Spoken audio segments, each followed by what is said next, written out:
Marilyn Monroe and her husband Arthur Miller at the Waldorf Astoria in New York in 1957. The marriage between the greatest film star and one of America's greatest playwrights fascinated the press.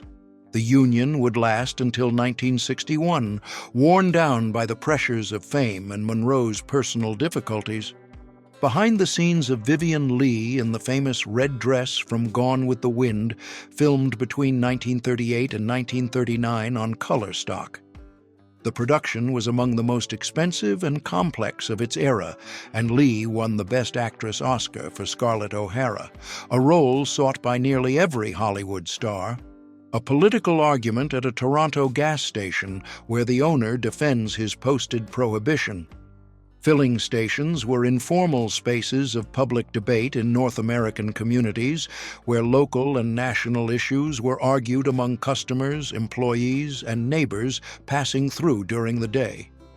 Julio Iglesias photographed in 1986. The Spanish singer is among the best-selling recording artists in history, with more than 300 million copies sold in 14 languages. Before music, he was a goalkeeper for Real Madrid, a career cut short by a serious car accident that nearly paralyzed him. Actress Carol Landis photographed in 1943. Landis was one of the performers most dedicated to entertaining American troops during the Second World War, traveling extensively through North Africa and Europe. Her Hollywood career would end tragically with her early death at the age of 29. One of the first settlers with his dog in the Las Vegas Valley around 1895. At that time, Las Vegas was merely a small supply stop in the Mojave Desert with natural springs that attracted travelers. The city would only be officially founded in 1905 with the arrival of the railroad line. Dick Proenneke aboard the Tom Sawyer around 1977. Proenneke lived alone for nearly 30 years in a cabin he built with his own hands in Alaska without electricity or running water. He meticulously documented his life in journals and films that became celebrated across the United States. George Harrison answers a phone call in 1969. That year, the Beatles were recording Abbey Road and moving toward dissolution. Harrison, historically overshadowed by Lennon and McCartney, contributed Something and Here Comes the Sun, two of the most celebrated tracks in the British band's entire discography. A young Christopher Walken at 16 years old in the late 1950s. Walken had worked since childhood on live television programs in New York and studied dance. His musical theater training would explain the physical command he displayed decades later in Fatboy Slim's Weapon of Choice music video. Joe Pesci on a date with Naomi Campbell in 1998. The actor was then virtually retired from cinema, having stepped away after Casino in 1995 to devote himself to music. Campbell was one of the most sought-after models in the world, at the peak of the supermodel era that dominated the 1990s. Airmen of the USAF 19th Tactical Air Support Squadron, the Pack Rats, play cards at Pu Loi Air Base in 1966. Forward air control units played a critical role in the Vietnam War, coordinating airstrikes from small observation aircraft flying low over dense jungle terrain throughout the conflict. Shania Twain photographed in the 1990s. The Canadian singer revolutionized country music by fusing it with pop and rock, and her album Come On Over became the best-selling record in history by a female artist in any genre. Her influence completely redefined the sound of commercial country music. Canadian boxer Tommy Burns in 1912. Burns is the shortest heavyweight champion in boxing history, standing only 5 feet 7 inches tall. He was also the first champion to agree to defend his title against a black opponent, facing Jack Johnson in Australia in 1908 and losing the belt. The Spice Girls photographed in the 1990s. The British group sold more than 100 million records and transformed the concept of girl power into a global cultural phenomenon. Their debut with Wannabe in 1996 reached #1 in 37 countries, a record for a debut girl group. Jimi Hendrix performing at the Royal Albert Hall in 1967. That was the year of his international explosion, with the release of Are You Experienced and the legendary performance at the Monterey Festival. Hendrix would completely redefine the sonic possibilities of the electric guitar in just 4 years. Joe Frazier ends Muhammad Ali's undefeated record on March 8, 1971. The fight of the century at Madison Square Garden was the first bout between two undefeated heavyweight champions. Ali had spent 3 years away from boxing for refusing to serve in the Vietnam War on religious grounds. Boys point at bullet holes in the Divis Flats in Belfast, photographed by Bill Kirk in 1983. The housing complex was one of the epicenters of the Northern Irish conflict. Kirk documented daily life during the Troubles for decades, recording the normality that persisted amid the surrounding violence. Preacher Man, a 1983 photograph by Bill Kirk. The Northern Irish photographer built one of the most important archives of life in Belfast during the conflict, portraying street characters, working-class communities, and everyday scenes with a humanist eye far removed from international press sensationalism. Ron Howard with his family on the set of Apollo 13 in 1995. Howard had begun as a child and teenage actor in series such as Happy Days before becoming a director. The film about the aborted lunar mission earned 9 Academy Award nominations and cemented his reputation as a large-scale filmmaker. The future creator of Dragon Ball, Akira Toriyama, in 1971. During that period, Toriyama worked at an advertising agency before debuting as a manga artist. Dragon Ball would become one of the most influential works in the history of Japanese comics, shaping the shonen genre for decades worldwide. Singer Frankie Lyman dances with fans in Harlem, New York in 1967. Lyman had become a teenage star at 13 with Why Do Fools Fall in Love? His career declined rapidly, and he would die of an overdose in 1968 at just 25 years old in one of the most tragic cases of the entire doo-wop era. Kraftwerk's landmark first appearance on British television on September 25, 1975. The German group were absolute pioneers of electronic music, creating with synthesizers and vocoders a sound that would influence hip-hop, techno, synth-pop, and virtually all subsequent popular music worldwide. The Bud Billiken Parade in 1984. Held in Chicago since 1929, it is the largest African-American parade in the United States and celebrates the return to school. The event gathers hundreds of thousands of people annually and has become a fundamental cultural institution for the city's black community. Muhammad Ali kisses the Black Stone in Mecca, Saudi Arabia, on January 3, 1972. The boxer had converted to Islam in 1964, and his faith was central to his refusal to serve in the Vietnam War. The pilgrimage to Mecca represented a moment of profound spiritual significance in his remarkable life. Helen Coford, at 18, on Newport Beach in 1947, later famous as actress Terry Moore. Moore would build a Hollywood career and be nominated for an Academy Award in 1953. Decades later, she would publicly reveal that she had been secretly married to the reclusive billionaire Howard Hughes. 3 railroad workers who helped complete the Transcontinental Railroad, honored on the 50th anniversary of the achievement. The railroad was completed in 1869 at Promontory, Utah, uniting the east and west coasts of the United States. Much of the labor force consisted of Chinese and Irish immigrants. William G. Brownlow, known as the Fighting Parson, with his son James P. Brownlow, colonel of the 1st Tennessee Cavalry. Brownlow was a Methodist minister, journalist, and fierce Unionist politician in Confederate Tennessee, having been imprisoned for his positions before becoming governor of the state. Behind the scenes of The Godfather in 1972. The production was marked by constant conflicts between Francis Ford Coppola and the studio, which considered firing him several times. The result would become one of the most acclaimed films in cinema history and redefine the gangster genre forever.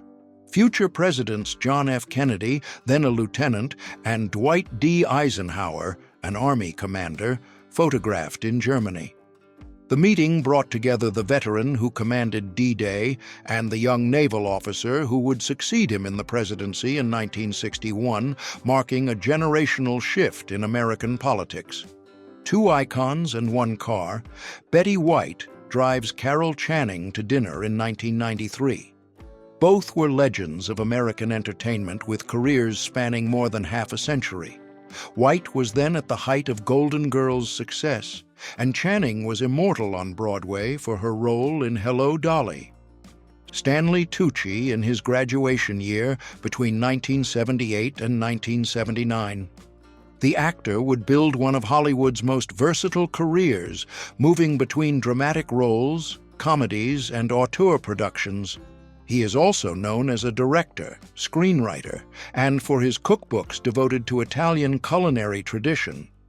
David Bowie photographed in 1983, the year of Let's Dance, his most commercially successful album. Produced by Nile Rodgers, the record took Bowie to the top of world charts and transformed him from a cult artist into a massive pop star. One more reinvention in a career built entirely on metamorphosis. Bobby Onko became a symbol of the 1973 occupation of Wounded Knee, with his rifle raised in celebration of the ceasefire. The American Indian Movement protest lasted 71 days and drew worldwide attention to the living conditions and violated rights of Native peoples in the United States. Jane Mansfield in Rotterdam in 1957. The actress was at the peak of her international fame, promoted by 20th Century Fox as a rival to Marilyn Monroe. Mansfield was a master at attracting press attention, creating public situations that guaranteed headlines in every country she visited on tour. Kurt McKinney in 1985 during the filming of No Retreat, No Surrender. The martial arts production is remembered above all for introducing Jean-Claude Van Damme to international audiences in one of his first prominent roles as the Russian villain who confronts the film's young protagonist. Don't Write, Telegraph, a Western Union advertisement from the 1920s. The company dominated rapid communications in the United States for decades, with a telegraph network connecting the entire country. The telegram service would only be officially discontinued in 2006 after 155 years of operation. Graduate student Barrett Eugene Hansen, who would become known as Dr. Demento. The broadcaster would create a radio program devoted to comedic and bizarre songs that became a cult institution in the United States and was responsible for discovering and launching the career of Weird Al Yankovic. Lane Staley, around 1989, during the formative period of Alice in Chains. The Seattle band would become one of the pillars of grunge, with a heavier and darker sound than their contemporaries. Staley would die in 2002 at 34 years old after a long struggle with drug addiction. A delivery man from the Home Ice Company in Houston, Texas, carries a block of ice cut from a larger piece. Before electric refrigerators became widespread, home ice delivery was an essential service, and houses had specially designed ice boxes for storing the blocks and keeping food cold. Whitney Houston's Passport from 1979. The singer was 16 years old and already working as a model and backing vocalist, appearing on recordings by artists such as Chaka Khan.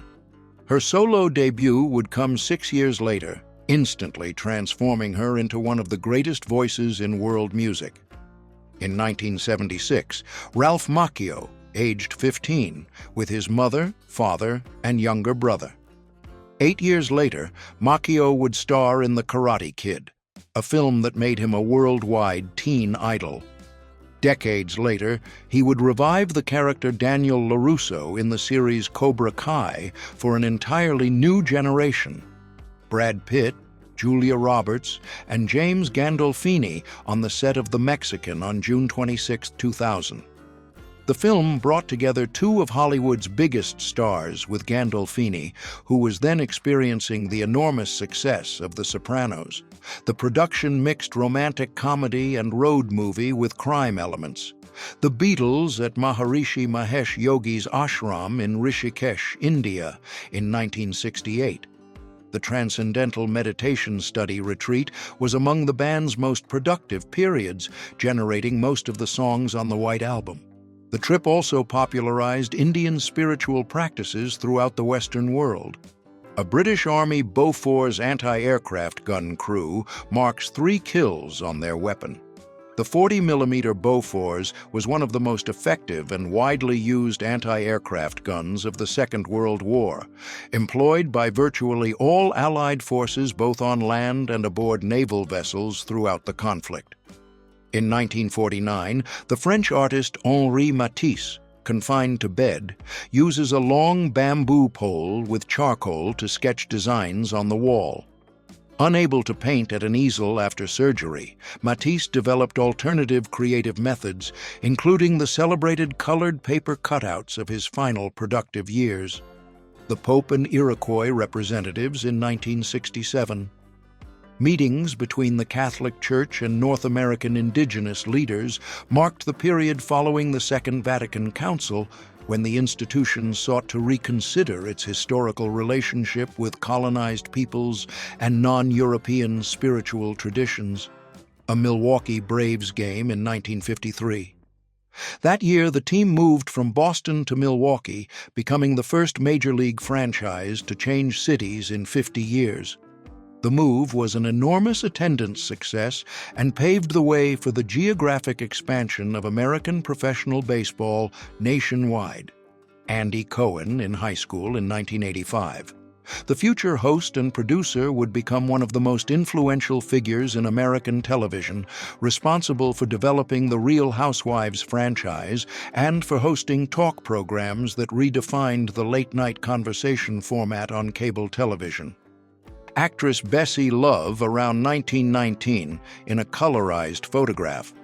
Love was a star of American silent cinema and managed the difficult transition to sound films, earning an Academy Award nomination in 1929. She later moved to England, where she continued acting well into the 1980s across film and television. Jack Lambert at Pittsburgh Steelers training in 1982. Lambert was the middle linebacker of the defense, nicknamed the Steel Curtain, which won 4 Super Bowl titles in the 1970s. Known for his ferocity and missing front teeth, he became an absolute symbol of the city of Pittsburgh itself. Bob Widler, integrated circuit designer in the early 1980s. Widler was one of the most brilliant and eccentric engineers in Silicon Valley, having created the first integrated circuit operational amplifier. His inventions form the foundation of virtually all modern analog electronics in use today. Pelé with his parents Dondinho and Celeste and his brother Zoka in 1966. Dondinho was a professional player and taught football to his son, who would exceed all expectations by winning 3 World Cups. Zoka also played for Santos, but left the sport to pursue a career in law and administration. A Pontic Greek guerrilla defends his village in 1919. Pontic Greeks had inhabited the southern coast of the Black Sea for nearly 3,000 years. During the collapse of the Ottoman Empire, they faced systematic persecution, and most survivors were forced to migrate to Greece in 1923. Jack Black's mother, Judith Love Cohen, was an aerospace engineer whose work on the abort guidance system helped save the crew of Apollo 13. She took her work with her to the hospital on the day she gave birth to the actor, finishing the calculations just hours before delivering her son. Vivian Lee, with a snake around her neck, smoking casually, in Sri Lanka during filming. The British actress, famous for Gone with the Wind, struggled throughout her life with severe bipolar disorder that profoundly affected both her career and her personal and professional relationships. Albert Einstein with his stepdaughter Margot seated on his lap at the opening of the Jewish Pavilion during the World's Fair. Einstein had emigrated to the United States in 1933, fleeing Nazism, and used his enormous public visibility to denounce the persecution of Jewish people in Europe.